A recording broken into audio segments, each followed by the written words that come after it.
Franchement, là, mon cœur de maman, bon. Il y a Eden qui me voyait dans le couloir et tout, il me faisait coucou maman. Et je lui dis coucou chérie. Et il s'avance dans la chambre, je lui dis non chérie, tu peux pas rentrer. Et il me dit mais maman, c'est pour te faire un gros câlin. Il me fait ça fait longtemps. Je lui dis oui je sais mon fils, mais je veux pas que t'attrapes le Covid. Et il s'est mis à pleurer. Et mon chéri il l'a pris dans ses bras et il s'est mis à pleurer en disant ça fait longtemps et tout. Je t'aime mon prince.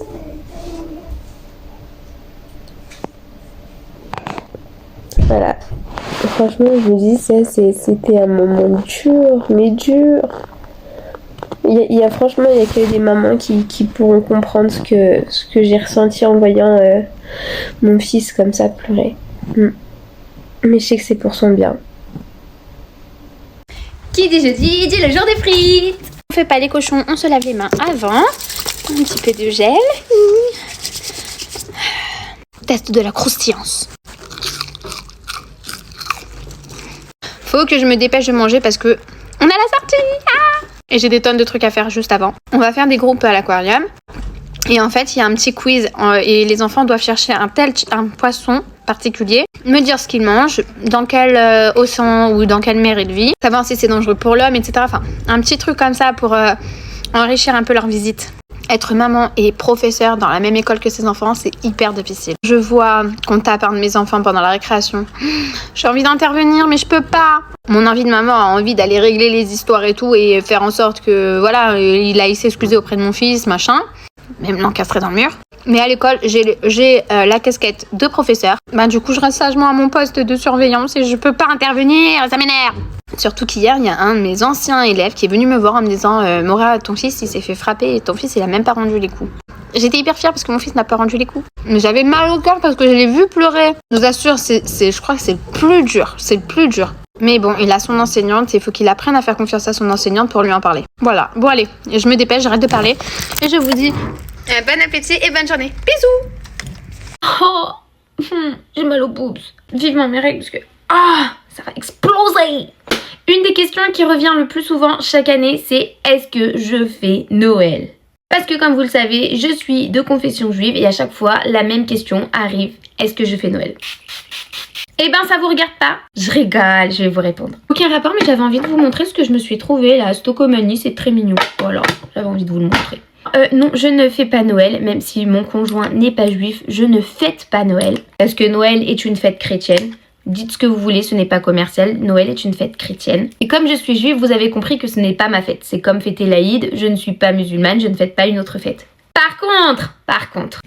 Par contre, mon chéri, lui, il n'est pas juif, mais il n'est pas chrétien non plus. Mais en fait, comme sa famille, ils ont immigré en France, donc c'était des réfugiés politiques. Longue histoire, je vous raconterai ça plus tard.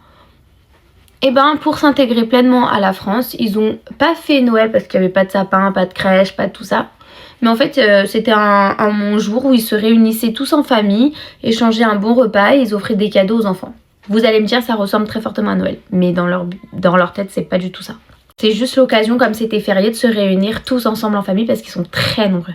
Quand je vous dis très nombreux, c'est que mon chéri, il a quand même 9 frères et sœurs.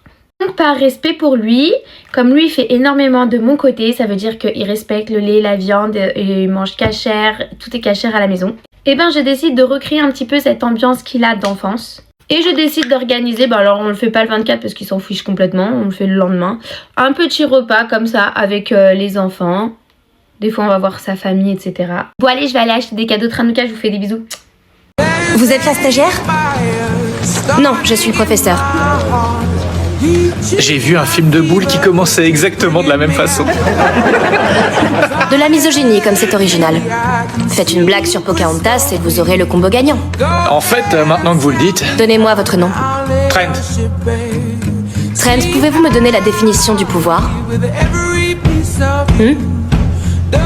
Le pouvoir, c'est la capacité à influencer le comportement d'une personne ou le cours d'un événement. C'est ce que j'ai.